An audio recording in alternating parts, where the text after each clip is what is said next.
something he's known for, along with Warrior and Warlock. Yeah, I mean, Hunter is a deck that fell out of favor a little bit recently, but we've seen a pretty big resurgence. A lot of players have played Hunter this tournament. We did just see the Hawkeye Zixo match with Hunter there, and both Hunters on this side of the matchup as well. But no Hunters in this game. We are seeing Jab playing Druid against Chakki playing the always fan favorite Patron Warrior. Mm-hmm. And this is a matchup that generally is actually quite close. Personally, I would always have to say it's a little bit favored towards Jab on the Hunter, especially if he is running that card we see right now. The one that we see is Harrison Jones. I mean, Harrison Jones is a very powerful card against Patron Warrior. One of the key things in the dynamic of the Patron Warrior against Druid matchup is the Patron Warrior's ability to set up turns to just generate a bunch of patrons. While against a lot of opponents, the Patron Warrior deck does go for sort of a one-turn kill strategy. Against Druid, usually your most powerful plays are those that just leave you with a board of patrons, because Druid isn't necessarily well set up to clear large boards of minions. But a key part of the ability to do that is Deathspite. And Harrison Jones is just the best way for the Druid to be able to handle Deathspite early in the game. Exactly, and we see Chakki with two cards that are usually pretty important in this matchup, and that's Grim Patron and Inner Rage. Normally what Chakki now is looking for is that Deathspite to plan for, so that way he can flood the board with 4 Grim Patrons on turn 5, but Jab, having access to that Harrison Jones, will be able to shut that move down. And so Chakki with a reasonable opening hand, he does not have any current way to draw cards, which we've talked about quite a bit this weekend, is one of the very key components of the Patron Warrior deck. The ability to use cards like Battle Rage, cards like Acolyte of Pain to generate multiple cards, and even we do see the Gnomish Inventor in Chakki's hand to just sort of cycle through your deck and find your key components. Now Jab actually has a very interesting hand. Obviously having the Innervating Coin is very important, but a lot of his cards are very reactive. Can you imagine that he waits until next turn and goes for a turn 3 Emperor Thaurissan to kind of reduce everything in his hand, allowing him to open up more options in the future? I mean, turn 3 Emperor Thaurissan is quite powerful. We know that Chakki doesn't even have access to a Deathspite, but even if he did, if he had Deathspite and used Deathspite in one of his minions to kill that Emperor, Jab actually just has that Harrison Jones to get it off the board immediately. And this is, he's using Innervate and Coin to get Emperor down, but he's effectively, generated a coin for all of the rest of these cards in his hand. Now, this draw is huge for Chakki. Right now, even with the Inner Rage, he has no way to clear off this Emperor Thaurissan. And he still does not. That Frothing Berserker, not really going to cut it here. He may need to send his Acolyte of Pain perhaps to its death. I could imagine seeing him Inner Rage the Acolyte maybe here, giving him a draw off of that, and then another draw to find perhaps a Fiery War Axe, to find a Deathspite, something that can allow him to kill Emperor. And that's exactly what he does. He goes with the Inner Rage on the Acolyte of Pain, and what will he pick up here? It is Slam, and that is exactly what he needed. Slam allows him to kill the Emperor with the Acolyte, which will also, this doesn't even cost him cards. And he even gets a Battle Rage to cycle through his deck for another 2 cards. And we were just talking about how Chakki was actually a little bit short on card draw. He picked up that Acolyte of Pain and then was able to just chain those card draw effects into one another, allowing him to pick up the resources he needs to remove Emperor Thaurissan and just pass the turn again with a full hand. Exactly, and Jab picks up a second Innervate, which allows him to get out that 6 mana Ancient Allure and continue his card draw. Yeah, so both these players with excellent draws, they are really sort of fighting back at each other quite strongly here. And Chakki does pick up that Deathspite, which we're talking about as being a very key card in this matchup. But we know that Jab is waiting with Harrison Jones. Exactly. So, but that's the question is, does Chakki try to play around Harrison Jones? And I'm trying to think, is there really any other way to clear off this minion? Or does he go full on with the Deathspite and just kind of hedges bets and just hope that Jab does not have it? You have to realize that Jab kept Harrison Jones in his opening hand, and Chakki has actually been tracking that. Normally, if a Druid keeps a card, it's either Wild Growth, Innervate, which he's been seeing both of them, or Darnassus Aspirant, which he didn't play on turn 2, or a Harrison Jones. So he must expect that this card is coming down. And there, Harrison Jones does take out the Deathspite, which significantly neuters Chakki's ability to generate a large number of patrons this turn. If it were not for Harrison Jones, I mean, Chakki has Grim Patron plus Inner Rage this turn. He would be able to make a board of 4 patrons. Exactly. So how does Chakki react to this Harrison Jones? He doesn't currently have a way to deal with it. One option is he could Gnomish Inventor and hope to draw into that Fiery War Axe, but again, he has to calculate his odds to see if it's worthwhile to go for it. and it looks like he thinks it's worth trying. Harrison Jones in itself is not necessarily tremendously threatening here. Chakki setting up a ghoul to, I guess, protect his inventor, perhaps trying to set up a battle rage for next turn. Do you imagine seeing a Wrath to wipe off this actually unstable ghoul and Gnomish Inventor? And the way you would do that, the best way is to actually Wrath for 3 on the Gnomish and use the ghoul's own effect to kill it off. The only problem is it actually leaves him with 4 mana, so then Jab really doesn't have much of a follow-up other than maybe throwing out the Darnassus Aspirant on top of the Shade and Naxxramas. This is a matchup where it's very important for the Druid player to keep pressure on. You can either, there's a couple ways you can approach the game. One is that you are able to keep a lot of pressure on and really just eliminate your opponent's life total. The other is that you use all of these removal effects to just completely attrition your opponent out of threats. We've seen this a number of times this weekend, that the Druid player who saved their removal spells for very judicious use and just able to kill all the Grim Patrons and all the Frothing Berserkers, and then their opponent's deck doesn't do anything. The Grim Patron deck does draw a ton of cards, but if you're able to kill all of their significant threats during that time, they will just really totally run out of cards that do anything, because so many of the tools in their deck are just based around enabling their combo. Absolutely, and we do actually see that Jab does go with the move in order to just continue the pressure onto Chakki here. Now, this is an interesting thing to point out, that Chakki is in fact running Harrison Jones in his own Patron Warrior. Do you think he expected to see more Patron decks than we really have in this tournament this weekend? Patron has been a deck that did not show up as much as some players anticipated here. Not only did we see not necessarily as many Patron decks, but not even Warrior decks in some lineups here. Jab not playing Warrior at all. We did see some Control Warrior decks from Tides of Time and Astrogation, but that's definitely a situation where Harrison Jones is certainly very strong as well. But Chakki here, he's digging. It looks like he is trying to find something to allow him to react to this. He's perhaps looking for a weapon. A Fiery War Axe would allow him to take out that Darnassus Aspirant.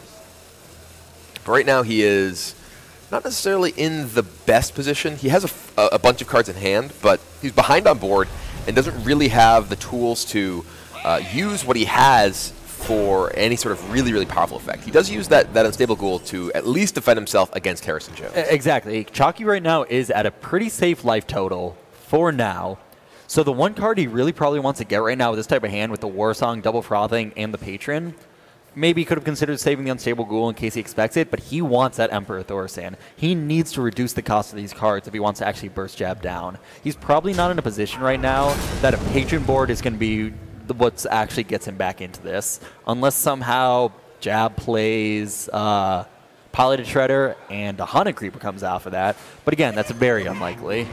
This is kind of a risky play from Jab. He does play out his Dr. Boom and expose his Shade into Chakki's turn 8.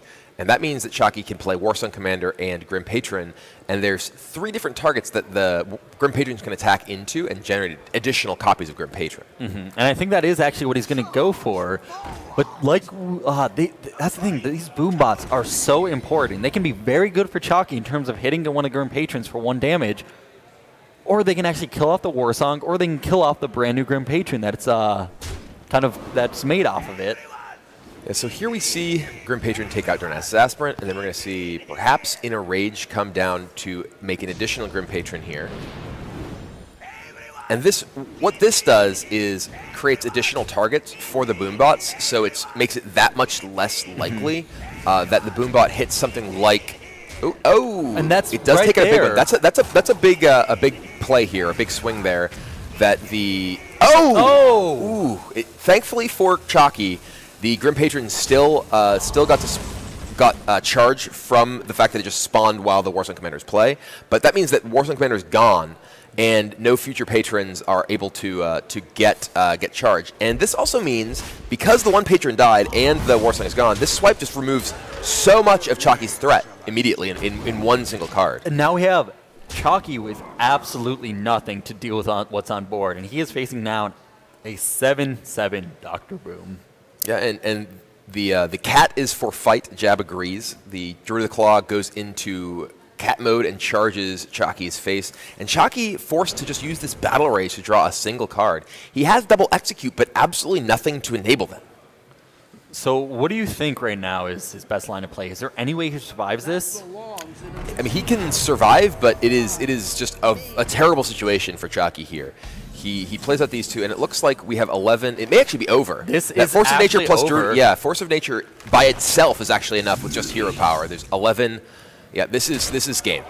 So here we have it. Jab takes the first game of the semifinal series of this weekend's tournament. He actually had way more damage than he needed. He didn't even need the hero power, and he had the Drew of the Claw for charge to get in even more. So Jab takes that game with damage to spare. So up one game already. Jab with his Druid deck through. He has Hunter and Mage left. So Chakki with that Patron Warrior deck. He also has Hunter, and he has that Demon Handlock deck. What would you expect to see next?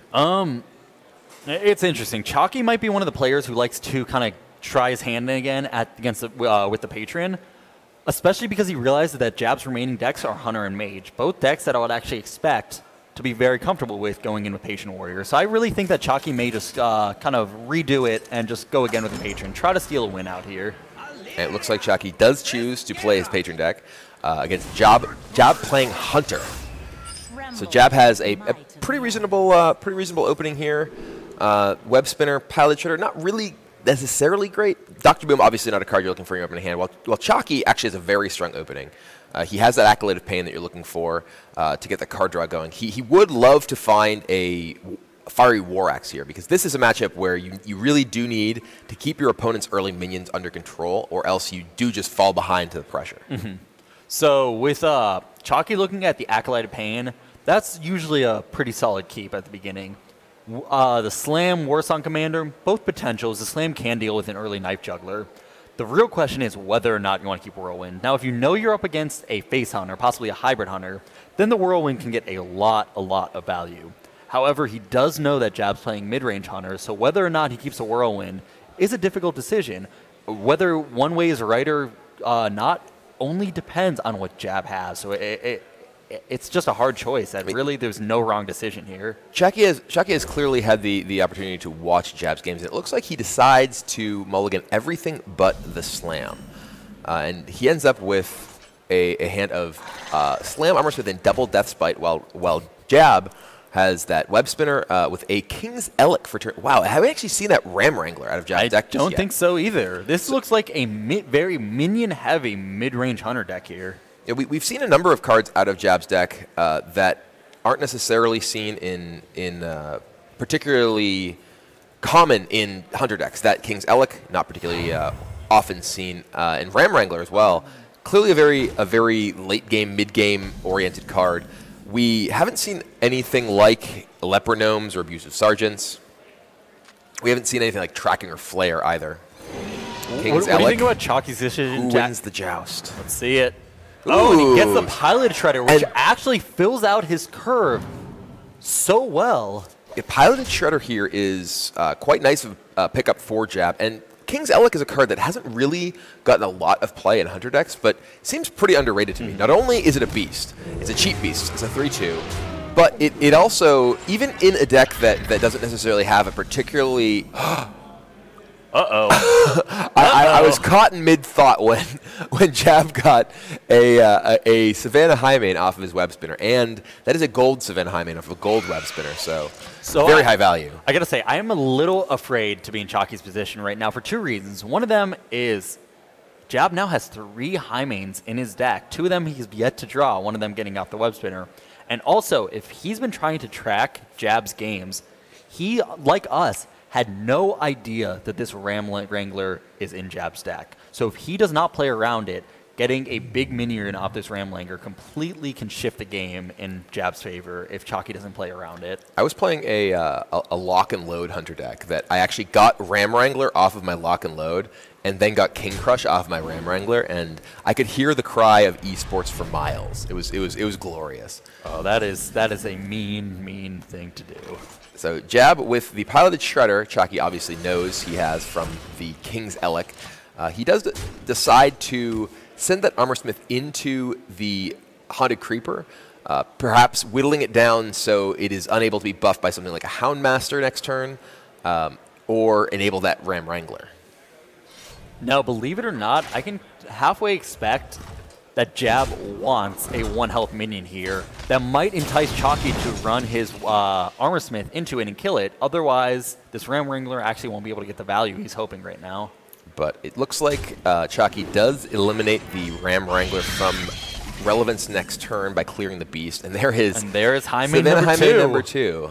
Really, it's actually number 1. It's true. It is, in fact, the first High Main that he's actually drawn from his real deck. So I do have to expect that he's going to try to kill his Armor Smith off with one of his Spectral Spiders, and very likely throw down the Freezing Trap. That way, he plans ahead, because, again, he does want to play this High Main turn 6, and either High Main turn 7, or the Ram Wrangler plus a Hero Power, or another thing to set up. And that Freezing Trap against a Patron Warrior actually does quite a bit of work. Yeah, I mean, this is a pretty tough board for Chakki to deal with, particularly with a follow-up that Jab has in his hand. Chakki has no minions. He only has a bunch of spells, so he can only react here. If he did have the opportunity to perhaps play Grim Patron and spawn a board of patrons, he would have the opportunity to take advantage of Jab's small minions on his board. But right now, he doesn't really have a great way to handle most of this. Do you expect to see any sort of slam into the Haunted Creeper in order to wipe this board off? He's just left with really no card draw then in his hand and no minions to really contest anything that comes up in the future. I have to imagine that Chakki feels like he needs to save this slam in order to just cycle through his deck. He is currently just without any real tools to put any pressure on Jab. Okay, this is mean. High Main and a Gazarilla off these web spinners. Oh dear. Oh, there's a third High Main. Why only 2 High Mains?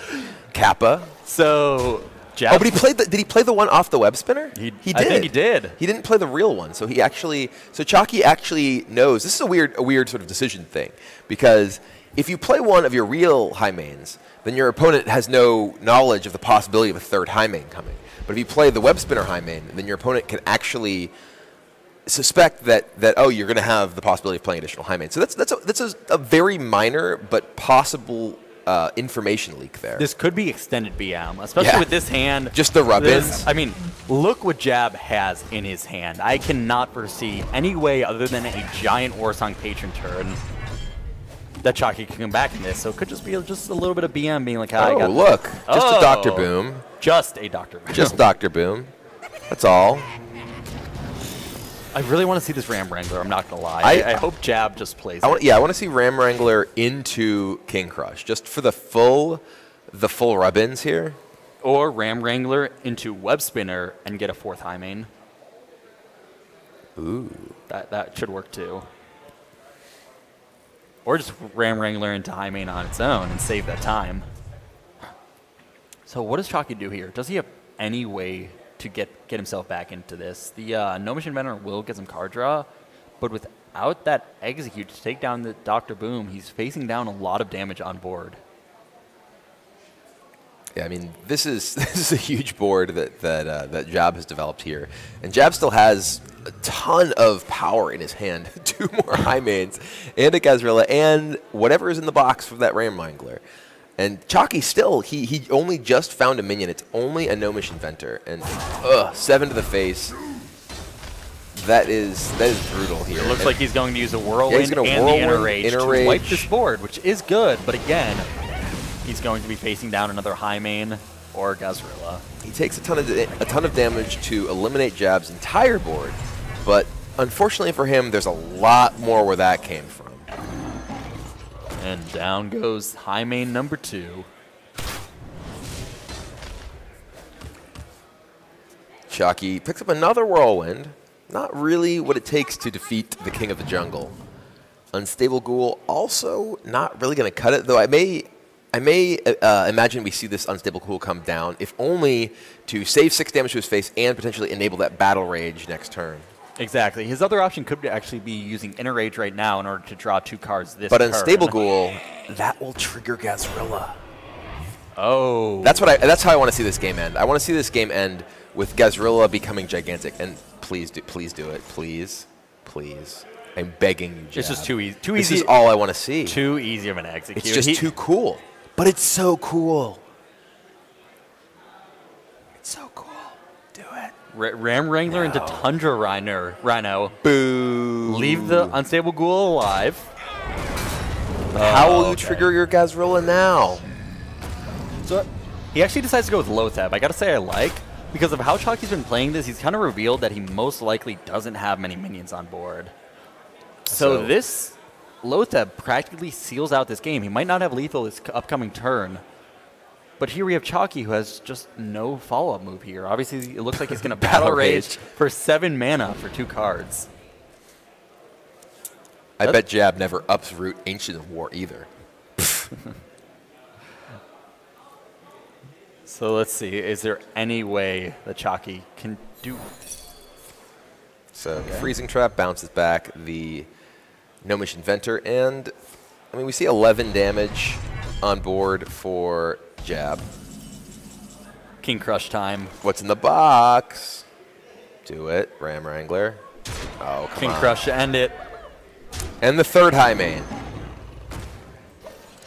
We never even got to see Gazrilla or Ram Wrangler here. The 2 fun cards of the deck don't even have to come out. I wonder if Jab's going to actually humor us, at least when he does have lethal, or if Chakki might just throw in Tell here and not even give us a chance.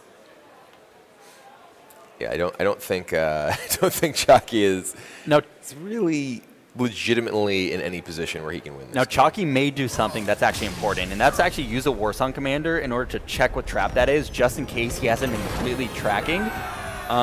Which, again, it's very likely. He finds the strong play of Concede, however. And Jab is now up 2-0 against Chakki, who has failed to find a win in 2 games with his Patron deck. And this will leave Jab with his Tempo Mage deck. And the players are jumping right back into the game. Very high tempo pace already being set even before the Tempo Mage deck is being played. Chakki switching it up, though. He's moving to his Hunter deck. So, like you were saying before, Hunter was always good at decks against decks like Mech Shaman. How do you think it compares to a deck like Tempo Mage? They seem to have a very similar playstyle. Obviously, Tempo Mage has a little bit more longevity than Mech Shaman, but it sort of plays in the same fashion. It's true that both of them are based around establishing an early board presence and using the mage spells to support that, either by finishing the opponent off or by killing their minions. The Tempo Mage deck is a little bit more spell heavy, tends to use more cards like we see here, Arcane Intellect to maybe reload later, and Flame Waker I think is another very powerful option there. It doesn't have typically the same freezing tools that Mech Mage does. You don't have Snow Chuggers. Some Tempo Mage decks tend to play Water Elemental because it's so powerful against weapon classes, and the 6 health also makes it very difficult for a Hunter or Warrior to particularly easily kill. But I don't believe Jab actually has the Water Elementals in his deck here. So an interesting card there from Jab, though. He has Arcane Blast in his opening hand. I was actually going to ask you, what's your opinion on this card? I know he does run, I think, 2 Azure Drakes, which would give it some buffed up spell power. But other than that, I don't think he does have any spell power minions in his deck. Yeah, I love Arcane Blast. I think it's a great card in a lot of decks, in particular those that do run Arcane or Azure Drake, rather, because it's a good early removal spell against something like a Knife Juggler or a Mad Scientist. That also late in the game can be a removal spell for a totally medium-sized minion. 4 damage off of the spell power from Azure Drake is a really big deal for just 1 mana. Now, getting this Mana Worm to put on to play out on turn 1 was very, very important for Jab, because otherwise he only really had cards to play out on turn 3 or to coin out on turn 2, which is not something you want to do. The Mana Worm, at least right now, has the ability to start contesting the board, which is very, very important against the Hunter. And Chakki on the other side of Web Spinner Fortune with an Acid Maw. He does have the combo with Acid Maw, though. He has Unleash the Hounds in his hand, so if he does get to turn 10, everything over there is dead. That is true. That is very, very true. But the Eaglehorn Bow actually sweeps up this Mana Worm without too much trouble. And this makes it very scary. Jab does not want to obviously play the Flame Waker into an Eaglehorn Bow and the Haunted Creep already on board. He does have the Mirror Entity, which unfortunately for him does not actually trigger off of the Animal Companion, because Animal Companion, despite summoning a minion, is actually a spell. Jab looking to just fireball down Misha here. Oh, wow. I was actually thinking about what do you think about there? He could have used the Flame Waker, Arcane Blast, Coin, Arcane Missiles, and actually wiped a good portion of the board off. The problem with that is if you miss any of the opposing minions, that you just end up in a horrible position. And I think that he still has the option to use the Flame Waker and Arcane Blast Coin missiles in a future turn. Now he's just guaranteed to get that 4 damage minion off the board. Now, do you think Chakki actually plays a Mad Scientist? Little does he know, but Jab actually has the one secret he played already, plus the counterspell that is already in hand. Do you know if Jab's actually running 2 of either of his secrets, or is he just running 1 and 1? I am not certain what his secret setup is. Ooh, Sniperino. Flame Waker straight up takes down that Leok with the Arcane Blast. And now Jab's in an interesting position because he could use his Arcane Missiles, and he chooses to go with it, but oof. They just like the Smork. Yeah, that was a Smork Missiles. And it does get some damage in, but does not remove the Haunted Creeper, which is now set to potentially kill this Flame Waker. But I can see the reason why Jab didn't actually want to use a coin there. The big reason is he has the ability to coin out Dr. Boom, and that is very important. He has a very high-end hand with these recent draws to the Dr. Boom and Ragnaros. So using the coin would have actually stranded him for this next turn and made him rely on his following top deck. Otherwise, he would have just been using his hero power and counterspell. And here we see the Mirror Entity get triggered by the Haunted Creeper. So not a huge tempo swing. We actually saw Jab pay the full retail price for that Mirror Entity. So he effectively paid 3 mana for a 2-mana minion. Definitely not a great deal for him. And this actually, amusingly enough, this Acid Maw, which we kind of mocked a little bit earlier, could turn out to be a pretty big deal because we know that Jab is likely to coin out Dr. Boom here. And Acid Maw actually enables Chakki to use his 1-attack minions to kill Dr. Boom. That's pretty valuable, and this is going to be a lot of fun animations. Acid Maw does definitely have some pretty cool animation stuff going on with it. This is sort of an awkward spot for Chakki, though, because he does also want to remove as many of Jab's minions as well as possible to potentially protect that Acid Maw. I guess he can just use Acid Maw, attack one of his minions into Dr. Boom, and just kind of give up on the ability of Acid Maw to ever survive. Jab with a little bit of a laugh there. This also is an awkward minion for Chakki to have in play against a mage as well, simply because it turns Jab's hero power into something that can kill any of his minions. Oh no, did this Boombot hit the... Okay, no, I thought... Face. If that Boombot hit the Haunted Creeper, then all of a sudden, Chakki may have been forced to use his hero power to kill off that last Boombot. So many animations. Ooh, there's Blingtron. This will potentially replace the Starving Buzzard. If only that was on in the other hand here. Yeah. I got Starving Buzzard off of an effigy along with Kodo Rider off of a different effigy last week at one point, and I realized that Kodo Rider made beasts, and it was the greatest value board I've ever had in my life. I was using my hero power, killing things, making 3/5s, drawing cards, and I actually just I felt like what Trump's dream must be. Did you Poison Blades? Ooh, and an Ogre Wormhole. All right. So Poison Blade is pretty powerful here too. With the we saw this actually I think from Jab earlier with the it may have been from Hyped, who was also playing Blingtron in his deck. But using your hero power with Poison Blade as a mage allows you to actually ping things and stack attack on your Poison Blade. So long term, pretty high value, but it's not clear how long he has against the Hunter. But take a look at Jab's decision right now. He could have actually used his weapon to kill off this 1/1, but now this 1/1 Spectral Spider that he decided to leave can kill this 3/4 minion with just one hit. Does Chakki remember that his Acid Maw still exists? He could have actually traded and kept his minions alive here, or do you think he actually just wants to? I think he wants Acid Maw dead because he's playing High Main. Mm-hmm. So he'll probably try to sneak in another hero power. Do you think he goes face with this Wormhole? Oh no! Nope. He tried. He tried. So this is the rule with Wormhole: you always attack the minions on board.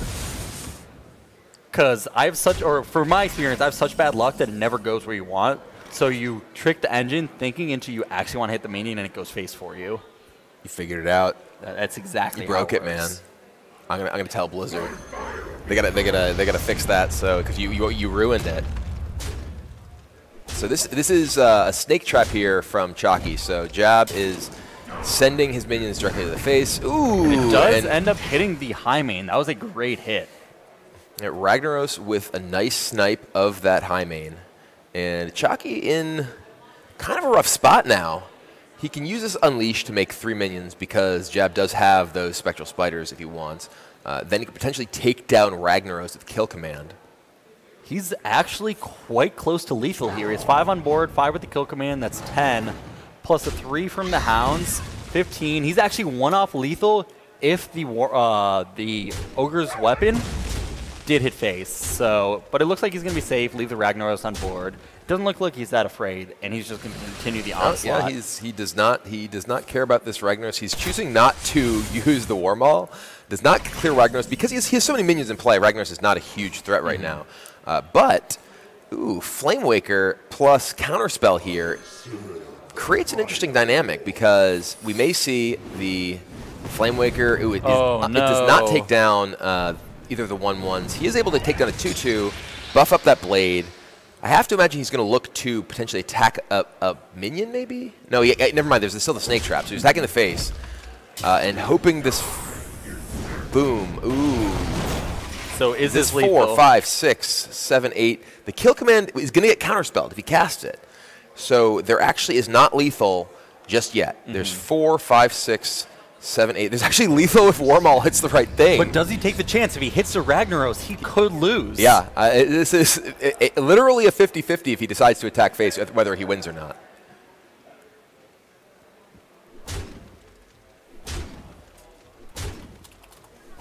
What do you think? Does Chakki go for it? The 50-50 to hit face. If he hits Ragnaros, he gives Jab the opportunity to come back and win this game. No, he chooses to just pass, and I think that's a pretty nice safe bet here. But Jab gets a chance to spin the wheel with Spellslinger. Bash. Ooh, but the Loatheb shut down the bash. He cannot get anything from that Spellslinger that could really have any impact here. Jab he's going to die here. There's no spell he can get from Spellslingers, and I believe this is going to be moving on to another game. So Chakki avoids the sweep, is able to take the win with the Hunter deck against Jab's Mage, and now Chakki has either Warrior or Warlock to queue into this Tempo Mage. Exactly. So now the series is 2-1. Jab up on Chakki. All right, and we get into the game very quickly. Jab will be playing Tempo Mage, Chakki playing Warlock. So this is, as we know, Demon Handlock against the Tempo Mage. How do you think this matchup really tends to go?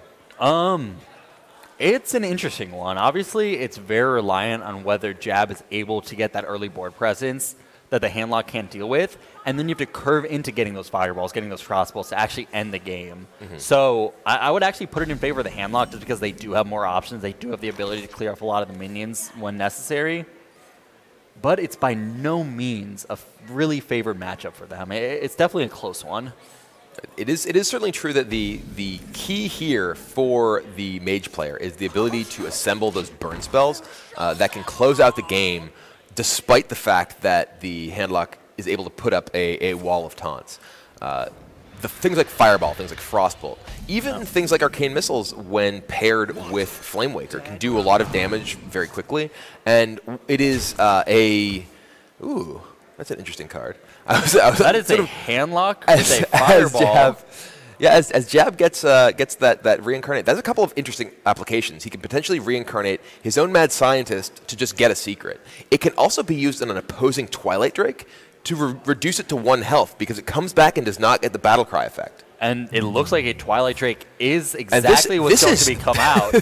This reincarnate is going to be huge. We see a smile creep across Jab's face. Now, here's the question. Does he realize I think how he does. the interaction works? We are going to see this happen. It is reincarnate on Twilight Drake. Chakki is probably not going to be happy about this.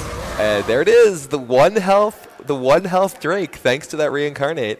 No battle cry when it comes into play from the reincarnate effect. So now, what do you think about Jab actually trading in the Scientist here in order to proc the secret, not only to get the secret on board, But it also pulls the secret out of his deck, which could be very important too, so that way he doesn't draw into it. He already drew into his mirror entity. He was considering playing that unstable portal, and I believe would have been going with the exact play that you're talking about there, but decides against it. And there's another Twilight Drake.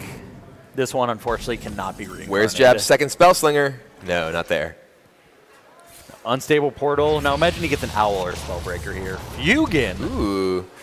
If Jab could borrow Zixo's deck, he'd have a really, really powerful hey, he does unstable portal he does have another unstable portal. That's true. In That's his true. deck. And with how things have been going for Jab this weekend off some of those, it could happen. There's a reason it is called Casino Mage.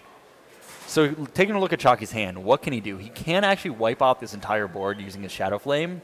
But again, that leaves him with nothing and allows Jab to regain board control by taking initiative and getting the minions out first. It's definitely an awkward spot for Chakki here. He has no particularly exciting plays, but at the same time, it looks like Jab has, 9 damage on board, and that's actually pretty threatening. Because if Chakki doesn't do something to defend himself, he could, at bare minimum, he can kill a Spellslinger here. That'll leave Jab with 6 damage on board. And that's not a terrible position, because that does not allow Jab to actually kill him. He does have the Molten Giant plus Defender Vargas that could come down next turn. The big problem is that he actually has no healing right now, so even if he were to get that sort of Molten Giant taunt, he is running the risk of just getting burned out. So I do like this play. He counts out the amount of damage that Jab could possibly have with 6 damage on board. Even a Fireball Frostbolt doesn't kill him. So Azure Drake, along with that Arcane Blast, can do 4 damage. So we see Azure Drake pick up a Fireball too. Arcane Blast to the Twilight Drake for 4 damage, thanks to the Arcane Blast getting double damage from spell power. And we see now Jab has a really strong board, and Chakki he's pretty low. He's at 16 life, which is actually basically the perfect spot for Jab to have him at, because now Chakki can't play a Molten Giant and taunt it. He can't play a Mountain Giant and taunt it. And Jab has 8 damage in play with Fireball Frostbolt in his hand. And with that Azure Drake, he can unload on Chakki, and if Chakki does not remove something or taunt up this turn, he's going to die. And he could Shadow Flame the Watcher, but unfortunately, that doesn't kill both minions on board. He could, in fact, actually use his Fireball right now, which is a card that's very interesting to see in Handlock, especially coming off the Spellslinger. But it's really unfortunate for Chakki that Jab played a non-golden Spellslinger, because now look at his hand. It's all pretty and glittering, and then there's just this Fireball sitting there, just staring back at him, looking all gross. Hey, Brian, that is a beautiful Fireball. Ooh, all right. Depending on... Oh, no, he loses the Defender of Argus. That could be a crucial card, not being able to taunt up the Ancient Watcher. Now Chakki not only needs to find a way to draw into some healing, but he will probably need a Sunfury Protector. So there's 11 points of burn, plus this Arcane Missile. This could just end the game. If Arcane Missiles goes face any of them, the game is over. Nope, no.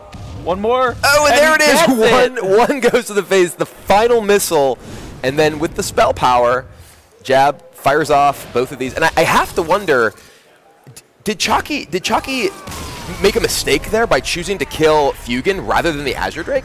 Because the Azure Drake actually represented the